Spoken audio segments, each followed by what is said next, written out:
제 5장. 그 후에 모세와 아론이 바로에게 가서 이르되, 이스라엘의 하나님 여호와께서 이렇게 말씀하시기를 내 백성을 보내라. 그러면 그들이 광야에서 내 앞에 절기를 지킬 것이니라 하셨나이다.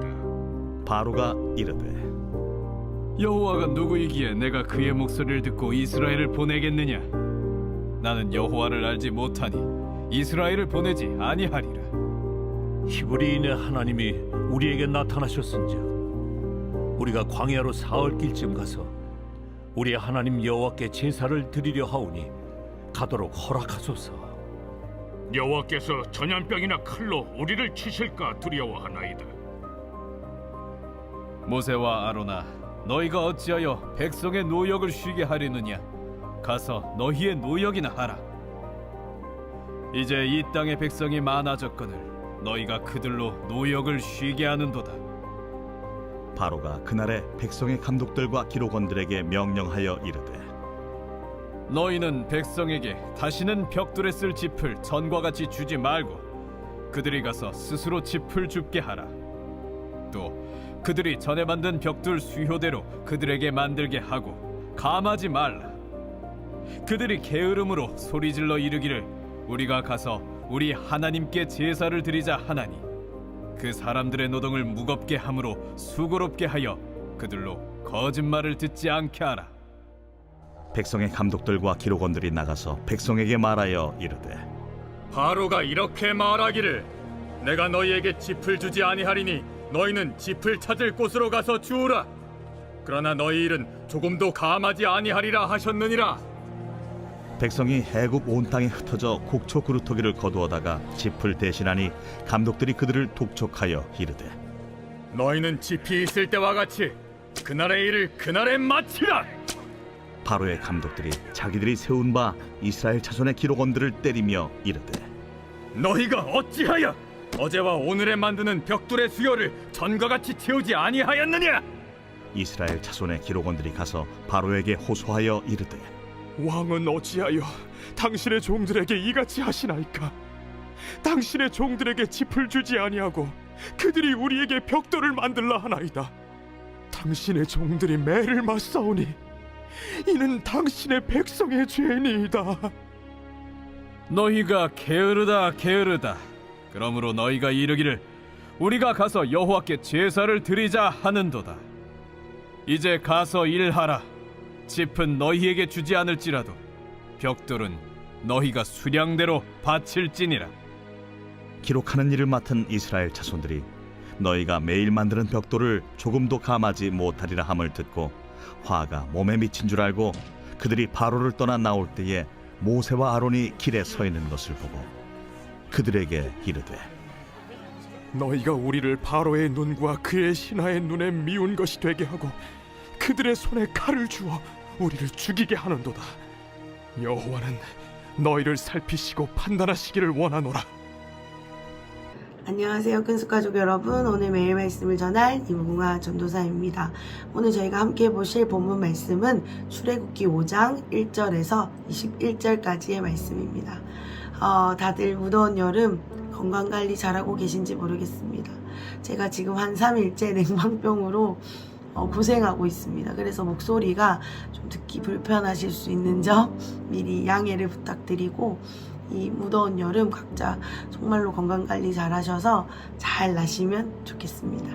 아멘. 다들 힘을 내시고 오늘 말씀을 부족하지만 제가 나눌 때에 함께 우리 안에 은혜가 있기를 간절히 소원드립니다. 아멘.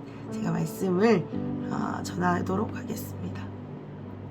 오늘 함께 이 보실 본문 말씀을 간단히 요약하면 이 모세와 아론이 이제 하나님으로부터 받은 그 말씀을 전달하러 바로 왕 앞에 선 내용, 그래서 그것들을 말하는 내용으로 오늘 본문이 시작되고, 그리고 그 바로가 응답하는 내용으로 오늘 본문이 계속해서 이어집니다.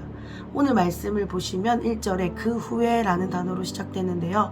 여기서 그 후에라는 것은 이전에 모세와 아론이 하나님의 말씀을 듣고 이스라엘 장로들과 백성들에게 이 하나님의 약속을 미리 전하고 이제 그들로 하여금 동의를 구해서 이제 모세와 아론이 우리의 리더로 인정합니다라는 이러한 과정을 겪은 이후에 라는 말로 오늘 본문이 시작됩니다. 이런 과정이 앞서서 있었죠.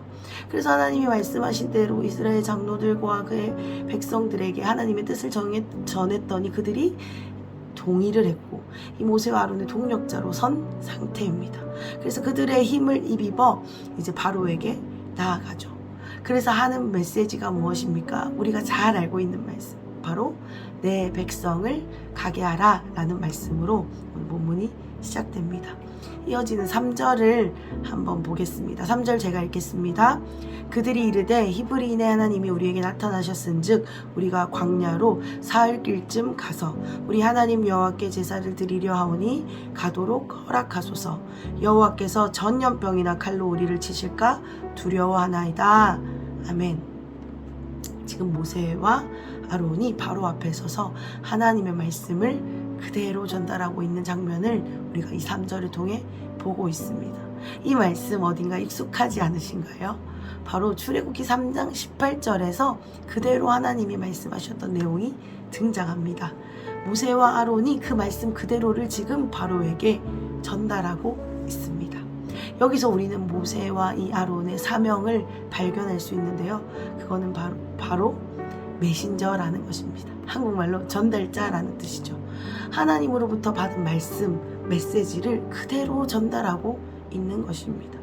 이 메신저가 사명이라고 한다면, 메신저의 역할이라고 한다면 반드시 필요한 것이 무엇이냐면 가감 없이 그대로를 전달해야 된다라는 것입니다. 자신의 감정도, 어떤 상황도, 환경도, 무엇보다 그 듣는 사람의 생각, 듣는 사람이 어떻게 오해하면 어떡하지, 이 말을 듣고 기분 나쁘면 어떡하지 라는 어떠한 많은 요소들을 배제하고 그 위에 하나님의 말씀을 더 소중하게 여겨서 그것을 그대로 전달하는 것이 바로 메신저의 역할이자 사명인데요. 오늘 말씀을 볼 때는 이 모세와 아론이 그것을 잘 감당하고 있는 것 같습니다. 그렇다고 한다면 오늘 이 말씀을 우리의 또 기준으로, 증거로 우리의 삶을 비춰볼 때 우리 역시 이러한 메신저의 역할을 감당해야 하는 사명자임을 우리가 볼 수 있습니다. 하나님이 우리를 무엇으로 부르셨습니까? 거룩한 나라의 왕같은 제사장으로 우리를 부르셨습니다. 그렇다고 한다면 우리 역시 메신저로서의 사명이 있다라고 저는 확신합니다. 그렇다면 우리는 하나님의 뜻을 먼저 받아야겠죠. 그리고 우리는 전해야 합니다. 이것이 우리 모두에게 허락하신 사명인 줄 믿습니다. 그때 우리가 이 말씀을 기준해서 기억해야 할 것은 무엇이냐면 우리의 감정에 따라, 내 상황, 판단되어지는 나의 어떠한 판단의 기준에 따라, 내 생각에 따라, 가치관에 따라, 감정에 따라가 아니라 또 반대로 듣는 사람의 감정과 상황과 모든 것을 생각해서가 아니라 하나님이 주셨다라고 한다면 그것을 그대로 전달해야 한다라는 것을 하나님이 우리 이 말씀을 통해 교훈으로 주시는 것 같습니다. 아멘. 오늘 본문을 통해 우리의 메신저로서의 사명, 역할을 다시 한번 생각해 보시면 좋을 것 같습니다. 나는 지금 하나님으로서의 메신저 역할을 잘 감당하고 있는가? 아니면 내 감정과 내 말과 내 생각과 내 가치관에 치우치고 있는가? 아니면 내가 오히려 내가 이 말을 전해야 할 사람들의 앞에서 주저하고 있는가? 오늘 이 말씀을 거울 삼아 한번 비춰보면 좋을 것 같습니다. 아멘. 말씀을 좀 계속해서 보겠습니다. 이어지는 말씀을 보면 이렇게 메신저로서의 역할을 잘 감당하고 모세와 아론이 전달을 했습니다. 그런데 어떻게 반응하죠? 허락하지 않습니다. 물론 여기까지 하나님이 말씀해 주신 시나리오대로 잘 가고 있는 거죠. 그런데 바로의 입장에서 우리가 한번 생각해 보면 좋겠습니다. 바로의 입장에서 생각해 보면 엄청 초라한 두 명이 나타나서, 어디서 듣도 보도 못한 사람들이 나타나서 우리 하나님이 말씀하신다, 스스로 계신 여호와 알파와 오메가이신 그분이 말씀하신다, 내 백성을 가게 하라 라고 말하는 이 말, 우리는 지금 다 이 배경을 알아서 이해가 되는데 당하는 바로 입장에서 생각해 봅시다. 얼마나 당황스러울까요? 그리고 무엇보다 우리가 여기서 알 수 있는 것은 바로가 하나님을 알지 못하죠. 하나님을 알지 못하는데 어떻게 이 뜻을 따를 수 있겠습니까? 그렇게 바로는 완강하게 거절합니다. 네 신이 대체 누군데? 지금 무슨 소리 하는 거야? 절대 갈 수 없어. 지금 그들 노동력이 얼마나 많은데, 내 백성보다 많은데 그들을 보낸다고? 말도 안 돼라고 지금 바로가 말하는 거죠. 그리고 이어지는 이 7절에서 9절에 보면 이제 바로가 자신의 이 노예들을 관리하는 감독원들과 부하들에게 명령을 내리는 명령이 이어지는데요. 7절부터 9절까지 다 읽진 않겠습니다. 길기 때문에 개인적으로 한 번 더 묵상하실 때 읽어보시면 이런 내용입니다. 쉽게 말해서 벽돌을 만드는 이제 이 노예로서의 역할이 벽돌을 만드는 건데, 이 기초가 되는 것이 바로 지푸라기입니다. 집입니다. 그런데 이것을 제공하고 벽돌을 만들도록 했었는데, 이제는 너희가 헛소리를 하는 거 보니까 그런 시간이 많은가 보다, 안 되겠다. 그래서 이제는 이 기초 재료 집을 준비하는 것부터 다 해라. 그런데 완성품은 이전만큼 완성해야 된다 라고 말하는 것입니다. 당시 어떻게 이 기초 재료를 준비했는지 제가 좀 설명드리면 더 이해가 잘 될 것 같아요. 당시 재배 문화는 어땠냐면, 곡식이 자라면 알곡만 베고 이 줄기는 그대로 뒀습니다. 우리랑은 좀 다르죠. 그래서 이 줄기를 이제 자르고 베고 다시 다져서 으깨서 이거를 유연한 작업을 다 해서 이 벽돌 재료 기초로 만들었는데요. 이 과정을 이제 다 하라는 것입니다. 이 과정부터 이제 낫을 두고 이 줄기를 베는 작업부터 다 하라는 거죠. 그리고 생각해보면 이 추수 시즌이 아닌 때는 이 짚을 구하기는 정말 어려운 일입니다. 그죠? 그리고 힘들게 어거지로 어떻게 해서 뭐 구했다 하더라도 이전의 양도 엄청난데 이 모든 과정까지 다 해서 이전의 완성품을 만드는 수만큼 만들어낸다. 이게 현실적으로 가능할까요? 현실 불가한다는 내용입니다. 절대로. 그러니까 이 지금 바로가 하는 제안은 무엇이냐, 명령은 무엇이냐면 현실적으로 절대 불가능한 일을 말하고 있는 것입니다. 열심히 한다고 될 일이 아니라는 거예요. 그런데 지금 바로가 왜 이런 명령을 내리고 있을까요? 이건 실제로 불가능한 일인데요.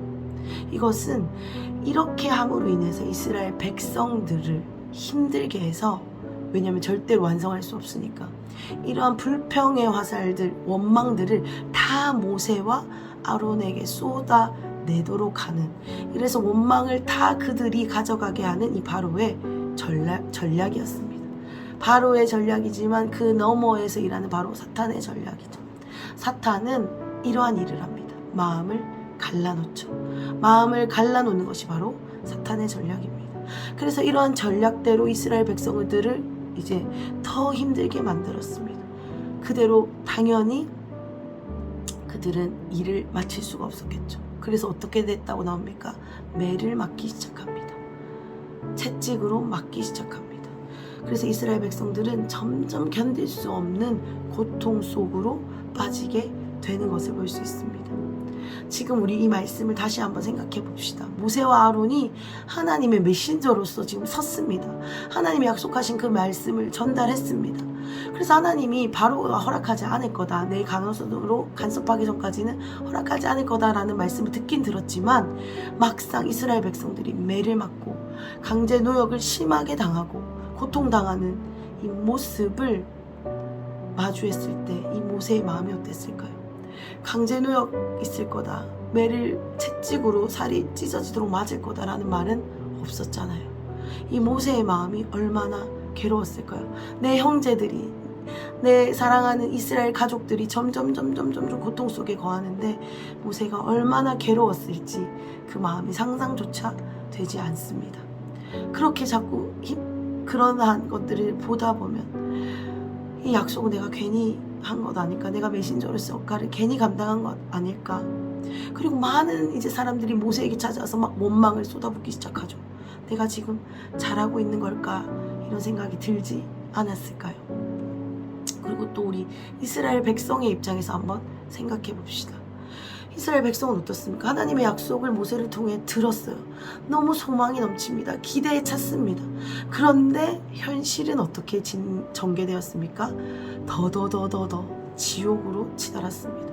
날이 갈수록 지옥 같았어요. 그리고 이 17절을 보면 이런 말까지 들었지 않습니까?